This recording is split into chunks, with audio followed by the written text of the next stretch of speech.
All right, guys. So if you've been following my channel for any period of time, you will know that I am a big fan of bullying CNN and MSNBC commentators and hosts because they essentially function as the mouthpieces for the Democratic establishment, for the corporate elite in this country.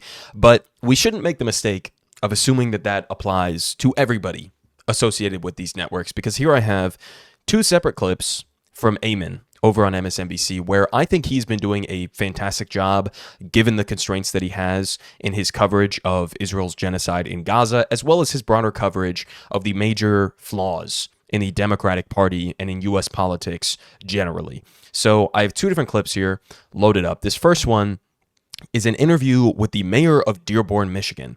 Keep in mind that Dearborn, Michigan should be a pretty safe place for Democrats, but they have a sizable Arab American population that felt like Biden and Kamala's handling of Israel and Gaza was so atrocious that they actually ended up splitting for Trump in this election. Jill Stein also got a substantial portion of the vote in Dearborn, and I think that Kamala came in with like 14% of the vote. And so here we have the mayor of Dearborn responding to that phenomenon, why that happened, but also more specifically, Senator John Fetterman from Pennsylvania, who essentially made the claim that Arab American voters are to blame if Trump implements another Muslim ban or some other anti-Arab or anti-Muslim legislation when he's in office. So let's go ahead and listen to this clip, see how he responds to that, and how he thinks that this all unfolded. I want to give you a chance to respond to some who have been pointing the fingers at Muslim voters who went to Trump. When asked about the impact of the Gaza war, Pennsylvania Senator John Fetterman singled out your city, saying, quote, "So Dearborn delivered for Trump. Okay, congratulations. You're going to love the next Muslim ban." Your reaction to this tone-deaf and offensive comment from a Democratic senator from Pennsylvania?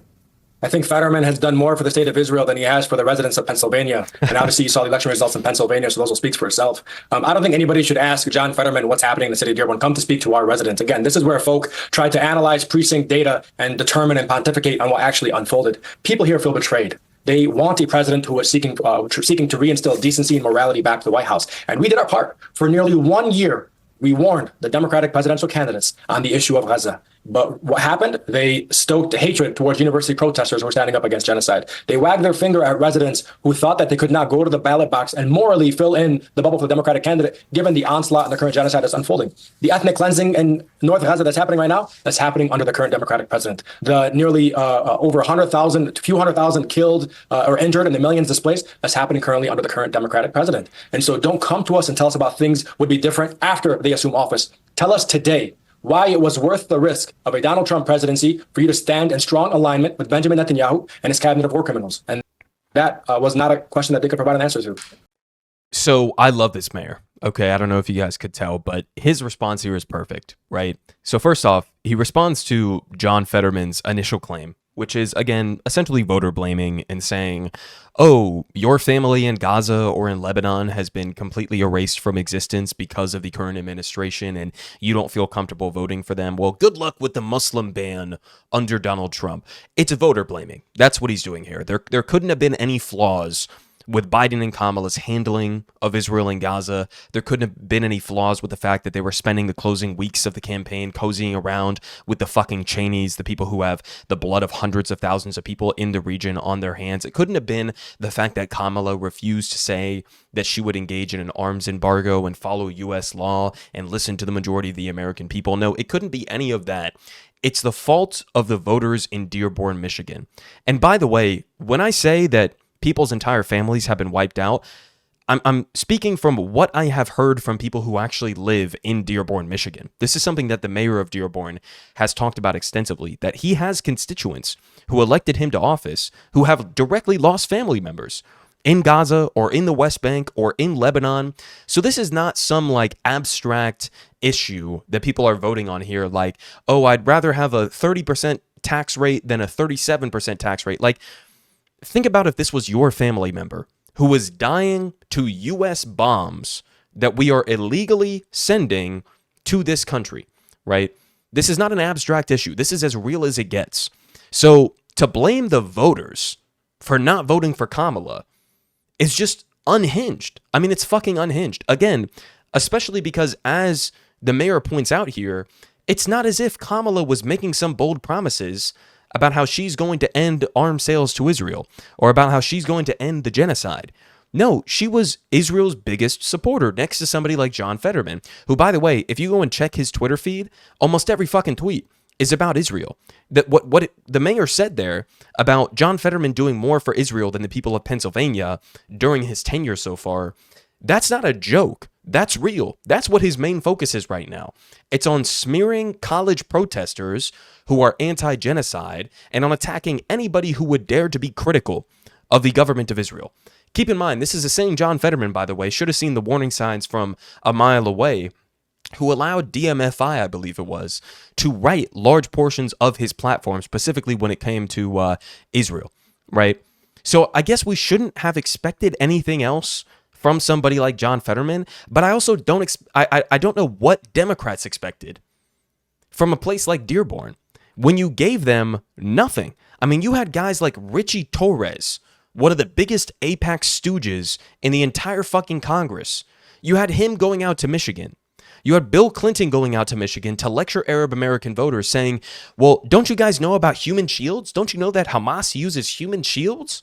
So your family members being killed, that's justified. That's fine. That's okay. Overlook that. Vote for Kamala because what exactly? Because what? She gives this abstract sort of like, vague notion that she supports a two-state solution and that she's going to end what's happening right now some way, magically, one way or the other. Like, the messaging was atrocious from Democrats. The policy was atrocious from Democrats. So the idea that you expected to win a place like Dearborn, or that you expected to win over people whose main concern is Israel and Gaza, is just delusional. It's just straight up delusional. Now, we can also say at the same time that, yeah, Trump is not going to be better, guys. He's not going to be better. I guess you could make some sort of a stretch of an argument that maybe Trump being president will polarize Democrats against his handling of Israel and Gaza. Maybe that will have some impact in the future, but like, Trump is not going to be better. This is the same Trump who just during this election cycle took, I think it was $100 million from Miriam Adelson, with the main promise being that he would allow Israel to annex the West Bank, right? Just today, and I'll probably cover this in a video in the coming days, but we had Finance Minister in Israel, Bezalel Smotrich, saying that 2025 is the year that Israel will fully annex the West Bank. And Trump just got $100 million from a donor whose main thing was allowing Israel to do just that. This is the same Trump who said that Biden was holding Benjamin Netanyahu back, that Bibi needs to finish the job in sort of a final solution-esque sort of way. So Trump is not going to be better for the people of Gaza. Trump is not going to be better for Palestinians broadly across the board. But again, because that is a fact, does not mean that Kamala Harris therefore earned the votes of these people in Dearborn, Michigan. I mean, again, think about if this was your family member. Think about if your family was directly on the line. If your family had been taken out by U.S. bombs that were illegally sent by the current administration, dropped on the heads of innocent Palestinian men, women, children, disproportionately children, by the way. 70% we saw, according to a recent report, that have been killed in Gaza have been just women and children. Think about if that was your family member. Would you be able to go to the polls and to vote for the person who's in the administration that killed your family, that killed your friends, that killed people that you know? I mean, again, the idea that from John Fetterman here that like, oh, congrats on a Muslim ban. It's like, what the fuck did you expect was going to happen? What did you expect was going to happen? Now, we'll move on to the next clip here, right? This is sort of more so into Eamon's coverage of the flaws of the Democratic Party, how they moved away from being the party of FDR to now being the party of neoliberalism on steroids, right? The party of Bill Clinton, the party of Obama, the party of Hillary Clinton, the party of now Biden and Kamala. Let's go ahead and listen to a little bit of this monologue that he gave the other day. Among the biggest shocks to the Democratic Party after Donald Trump's victory was just how well Trump did with working class voters of all races. An economic realignment of sorts, underway for years, came back to bite the Democrats, according to some. And it has many wondering How did the party of FDR, Social Security, Medicare, and labor become the party of high-income voters? And how did the party of Donald Trump and Elon Musk win with voters who make less than $100,000 a year? Now, Senator Bernie Sanders kicked off the debate this week by saying that Democrats have abandoned the working class. In a conversation with the New York Times, the former House Speaker, Nancy Pelosi, shot back. And this is how she explained the Democrats losing ground with working class. Well, there are cultural issues involved in elections as well. Guns, God, and gays. That's the way they say it. Guns, that's an issue. Gays, that's an issue. Now they're making the trans issue such an important issue in their priorities. I'm sorry, but I'm going to have a fucking stroke. Okay? I'm going to have a stroke. Now, listen, is there some aspect where cultural issues trump economic issues for Trump voters, working class voters who have split away from Democrats and went over to Trump? Sure, that's a possibility. But at the end of the day, this is, again, a core flaw of the Democratic Party that they do not have a Bernie Sanders style message, a Bernie Sanders style narrative, where they are the 99% taking on the 1%, right? The billionaires, the corporations, they are screwing you over. Here's how we are going to challenge them. Here's how we are going to materially improve your life. They do not have that narrative. So if cultural issues are taking precedent over economic issues, that's not necessarily because conservative voters care more about trans people in women's sports than they do about pocketbook issues, right? That is because of a messaging and a narrative and a policy failure from the Democratic Party that cultural issues would begin to take precedent. Okay? When FDR was ushering in the New Deal, right, as Eamon was just laying out there, those cultural issues were still somewhat of a factor, but when you are materially demonstrating how you can improve people's lives economically, how you are going to challenge the people who are screwing them over economically, those things will take precedent. I am 100% sure about that. There is nothing about gun reform or gun control or abortion rights or trans issues that will trump, here's how I am going to materially improve your life.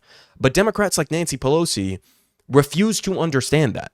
And so they brush it off. And they say, no, the Democratic Party economic platform isn't the issue here.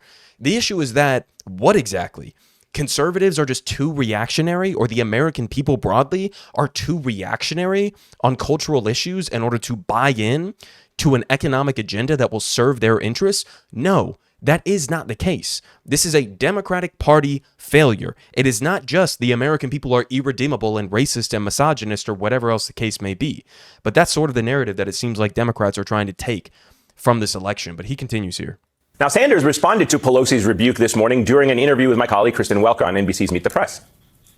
Bottom line, if you're an average working person out there, do you really think that the Democratic Party is going to the mats, taking on powerful special interests and fighting for you? I think the overwhelming answer is no. Now, Sanders made a lot of these same arguments after the Democrats lost to Trump in 2016, but many Democrats weren't listening. This time around, though, he has some surprising new backers, like Senator Chris Murphy of Connecticut, who is far, far from a left-wing Democrat. This is what he posted on X. It was a long thread, but part of it reads, when progressives like Bernie aggressively go after the elites that hold people down, they are shunned as dangerous populists. Why? Maybe because true economic populism is bad for our high-income base. Okay, so he moves on here to, I think, Brooks, but Chris Murphy, senator from Connecticut, is shockingly 100% correct here.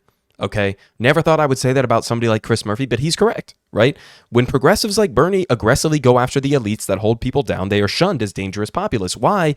Maybe because true economic populism is bad for a high-income base. So this is part of the reason why I tell you guys that I am worried, to say the least, at Democrats' ability to learn the lessons from this election or to learn the lessons from 2016 when Hillary lost to Trump, is because the fundamental fact remains that Democrats are still controlled by billionaires and corporations in the same way that Republicans are, and that's a whole different conversation. But the fundamental fact remains that you have the same people, the same Democratic consultants, the same lobbyists, the same donors that are in place that prevent the Democratic Party establishment from moving in a left-wing economic populist direction, right?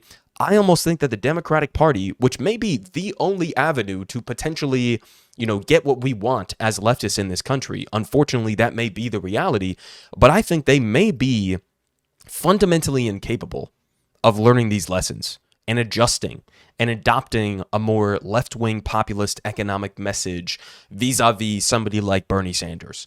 They might be fundamentally incapable of doing that for the exact reason that Chris Murphy is outlining here. It's bad for their high-income base, right? So the question again for Democrats moving forward is, what exactly is your coalition? Trump just won with working class people. He made gains with working class people of all stripes, Latinos, black voters, whatever the case may be, right? The only people that Kamala Harris actually improved on with is college educated voters or people who are making over $100,000 a year, right? So this is not a sustainable coalition for the Democratic Party moving forward. You have to adjust course or you will be perpetual losers. That's what's on the horizon for the Democratic Party if they don't learn these lessons. But he continues here. Our high income base. We cannot be afraid of fights, especially with the economic elites who have profited off of neoliberalism. Democrats, like the Harris campaign, are tepid in our fights with billionaires and corporations. And real economic populism should be our tentpole. But it's not just Senator Murphy who has, been Bernie-pilled. Conservative New York Times columnist David Brooks, who has written columns like this one from 2020 called "No, Not Sanders, Not Ever," had this to say after Trump's victory. "I'm a moderate. I like it when Democrat candidates run to the center, but I have to confess that Harris did that pretty effectively, and it did not work. Maybe the Democrats have to embrace a Bernie Sanders-style disruption, something that will make people like me feel uncomfortable." No fucking shit. No shit, David Brooks. One of the main culprits in terms of sabotaging Bernie Sanders' movement twice, back to back. I mean, for David Brooks to come out and admit this, I guess you got to give him the tiniest smidge of credit that you could possibly give somebody. Okay, now, after you've successfully crushed Bernie Sanders' movement twice in a row, back to back, now you're saying, okay, maybe he had a point. Okay, sure, I guess we'll give you a little smidge of credit now. But I mean, come on. You're too late for this, guys. You're too late for this. I wish that Bernie Sanders was 20 years younger and that he could have some sort of a political future running for president. That's not really on the horizon. And I don't know who would take up the mantle of somebody like Bernie Sanders. I genuinely don't know. Maybe it takes, as like Kyle Kalinske has been suggesting, some sort of like an outsider, celebrity-esque sort of candidate like Jon Stewart or something like that. But the energy that Bernie Sanders created, the narrative, the movement that Bernie Sanders created in 2016 and 2020 is going to be incredibly difficult, if not outright impossible, to replicate. And now some of the same people who helped to sabotage that movement are turning around after Democrats get absolutely shellacked in this last election, at least at the presidential level. And they're saying, oh, maybe he had something to say there. Maybe left-wing economic populism, something that makes people like David Brooks uncomfortable, is potentially the path forward, right? Now you're saying that after the movement has been obliterated. Congratulations, I guess, right? Now, again, I mean, as he points out here, he's a moderate. He likes it when Democrats run to the center. We just saw the results of that, guys. What were the results of that? Kamala got a lower percentage of conservative or Republican voters than Biden did in 2020. And this was after Kamala's main strategy in this election cycle was, I'm going after the disaffected anti-Trump Republican voters. I'm going after right-leaning independent voters. That's why I'm palling around with Liz Cheney and I'm palling around with billionaires like, Mark Cuban, and I'm allowing Wall Street to dictate large portions of my agenda, and I refuse to break from Biden. I refuse to break from Israel. I want people to understand this.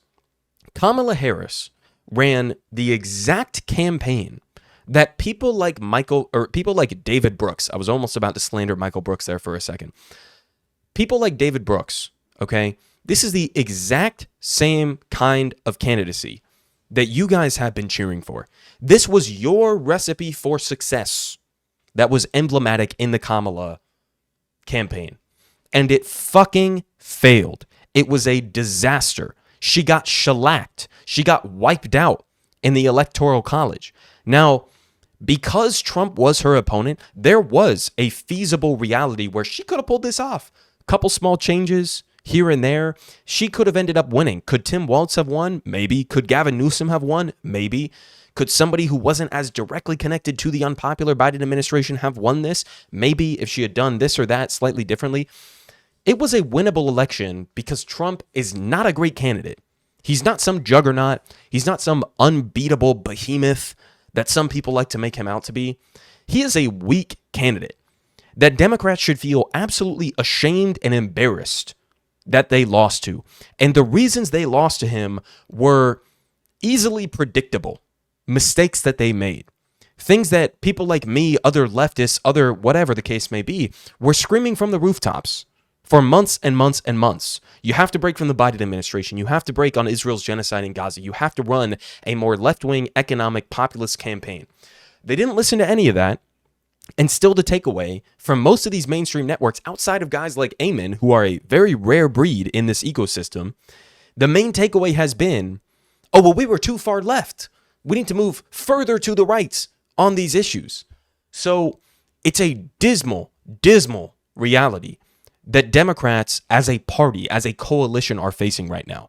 If they do not radically change course, learn the lessons from this election, from the 2016 election, from the last 10 years of American elections, if they do not take this as an understanding that the modern neoliberal era is dead, and people are either going to track towards right-wing populism spiraling towards fascism, or they're going to trend towards left-wing populism spiraling towards real social democracy, if they don't understand that those are the pathways that we are heading on right now, then they are headed for utter catastrophe. Politic guy has the best politic.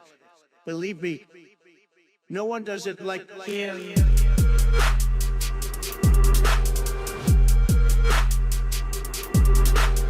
Believe me,